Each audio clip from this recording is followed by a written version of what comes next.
I really will. So, and yeah, but I'm super fired up for the future. It's going to be very exciting. As the president said, we're going to have a golden age. It's going to be fantastic. And one of the fundamental things, one of the most American values that I love is optimism. And this feeling like we're gonna make the future good. We're gonna make it good. So,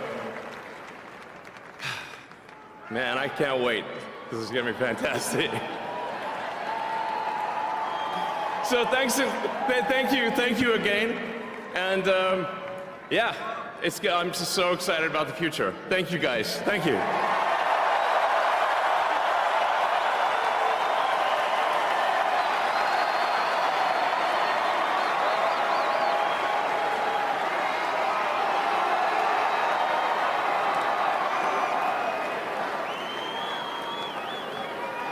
Ladies and gentlemen, please welcome to the stage, Kash Patel.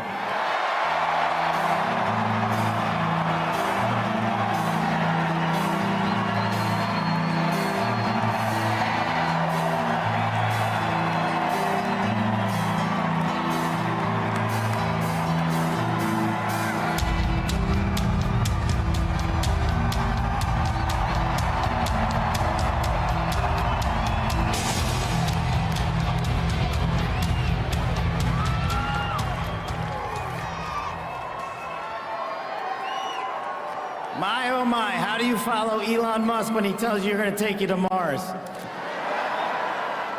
I'll tell you how. He and I share something deeply.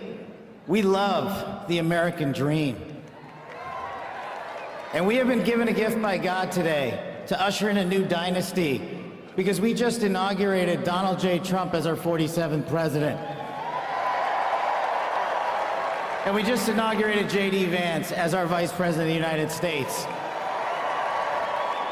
And we did that because the American dream is alive and well, because you chose that our dream can be the dream for our children and the dream for our world.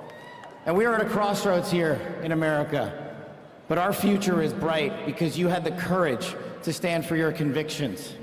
So I'm humbled here to talk to you about why I love the American dream. My story's pretty simple, it's unique, and some of you share in it. My parents were born and raised in East Africa. My father in the 1970s fled a genocidal dictatorship in Uganda, where he saw 300,000 of his countrymen murdered, where he saw what lawlessness would do if it was allowed to break through the system of constitutional justice. He fled, like so many others. He married my mother. They moved here. They waited in line. They stood in line because the American dream was worth standing in line for.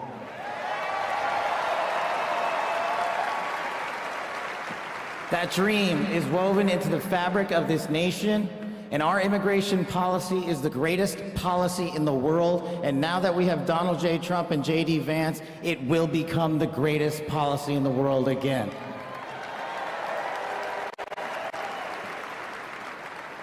But dreams and hopes aren't enough, my friends. We got to get to work. And we got to accept the realities that too many of you know from your communities. President Trump launched in his first term priorities of national security, law enforcement, economy, and global diplomacy. But now we have to retread some of that. And I'd just like to go over a few of the things that our community has been living under these last few years. In the last calendar year alone, we had 100,000 drug overdoses. In the last calendar year alone, we had over 100,000 rapes. In the last calendar year alone, we had 17,000 homicides. That is unacceptable in 2025 in the United States of America. That is why we need constitutional law and order. When I read the statistic that for the age group of 18 to 45, the #1 cause of death is CCP fentanyl. We are not prioritized to go after the threats that face this country and, most of all, that face our future generations. But thank God we will be starting right now.